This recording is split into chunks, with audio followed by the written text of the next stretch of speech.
अब मैं अभिनव सर को बुलाना चाहूंगा कि अभिनव सर आए और आशीर्वाद स्वरूप कुछ कहें।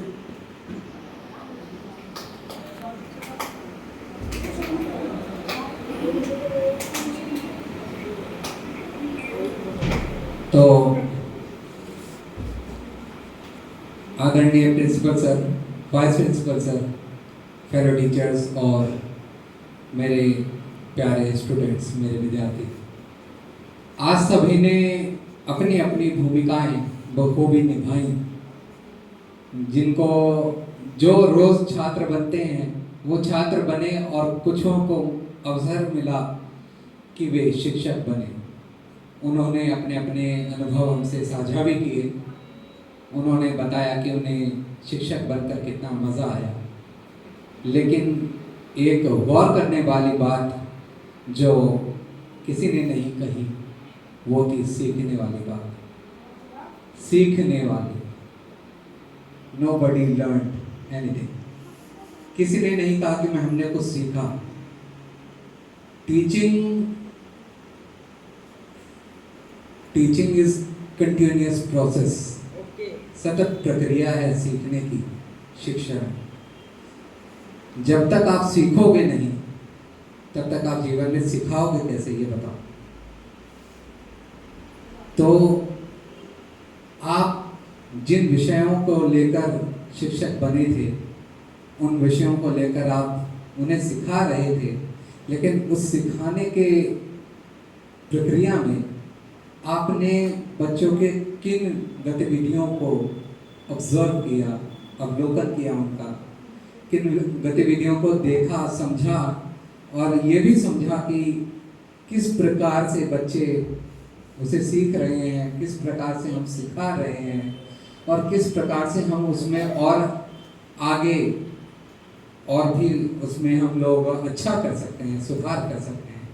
ये देखना बहुत ज़रूरी है, क्योंकि हम भी जब पढ़ा रहे हैं बच्चों को हम ये सब बहुत गौर से देखने की कोशिश करते हैं कि हम जो पढ़ा रहे हैं बच्चों को वो बच्चा कितनी अच्छे से उसे सीख रहा है, समझ रहा है। और अगर वो नहीं समझता तो हम पूछते हैं कि भाई समझ आया कि नहीं आया। और यहाँ पर कुछ बच्चे बोलते भी नहीं है कि समझ आया कि नहीं आया। फिर नाम लेके पूछता हूँ कि हाँ भाई समझ आया कि नहीं आया। फिर वो कहेंगे कि भाई सर आ गया। फिर बाद में कहेंगे सर, जब प्रैक्टिकल कराने के वक्त आएगा तो कहेंगे बच्चे सर समझ नहीं आया था। तो उस समय बड़े ज़ोरों का गुस्सा आता है कि जब मैं पूछ रहा था तो क्यों नहीं बताया कि हाँ भाई नहीं समझ आया। और जब ऐसे स्टूडेंट आपको मिलेंगे इन फ्यूचर तो आपको कैसे इन सब चीज़ों से टैकल करना है, कैसे इन सब चीज़ों को काउंटर करना है, ये आप अगर अभी से नहीं सीखेंगे, यानी अभी जो आप टीचर बने, आपको ये अवसर मिला, ये सिर्फ मज़े लेने की बात नहीं थी, ये जिम्मेदारी उठाने की बात थी। ये प्रोसेस हमें सीखना होगा। गुरु और शिष्य का जो सामंजस्य है बहुत ज़रूरी है, हद से ज़्यादा ज़रूरी है। क्योंकि जब ये होता है, ये सामंजस्य होता है, तब ऐसे ऐसे उदाहरण हमें मिलते हैं जो हमारे लिए, ये पूरे समाज के लिए या आने वाले समाज के लिए एक मिसाल बनकर आते हैं। कबीर, इतने बेहतरीन कवि, जैसा कवि आज के जीवन में मैं कह सकता हूँ कि आप हाथ में सूरज लेके ढूंढेंगे आपको नहीं मिलेंगे कबीर जैसे। जब वो कवि इतना महान हो सकता है तो उनके गुरु परमानंद कितने महान होंगे, आप सोचिए। आज हम कहते हैं कि अखंड भारत, और अखंड भारत को करने वाले चंद्रगुप्त थे। आप सोचिए उन चंद्रगुप्त अगर वो इतने अखंड भारत करने में इतने सक्षम हुए तो वो करवाया किन्होंने? विष्णुगुप्त, कौटिल्य, चाणक्य ने। तो फिर शिष्यों के नाम से अगर गुरुओं की पहचान होने लगे तो फिर गुरुओं की शिक्षा सफल हो जाती है। वही हमें आप लोगों से अपेक्षाएं हैं कि आप इतनी मेहनत करें कि हमें ये ना कहा जाए कि आप ये ना कहें कि सौरभ ये ना बोले कि भाई मेरे सर अभिनव सर थे। दुनिया कहे कि भाई अभिनव सर देखो आपका स्टूडेंट सौरभ जा रहा है।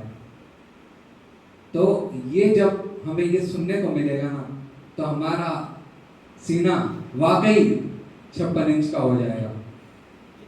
तो ऐसी ही ढेरों शुभकामनाओं के साथ मैं आप सभी को आशीर्वाद देता हूं कि आप निरंतर आगे बढ़ें। जैसे सूरज ने कहा, चींटी की एक कविता सुनाई। एक छोटी सी चींटी कितनी मेहनत करती है। मैं 4 पंक्तियों से अपनी वाणी को विराम दूंगा कि राह मेहनत की तुम अगर लोगे, राह मेहनत की तुम अगर लोगे, कुछ ना कुछ तो जरूर कर लोगे।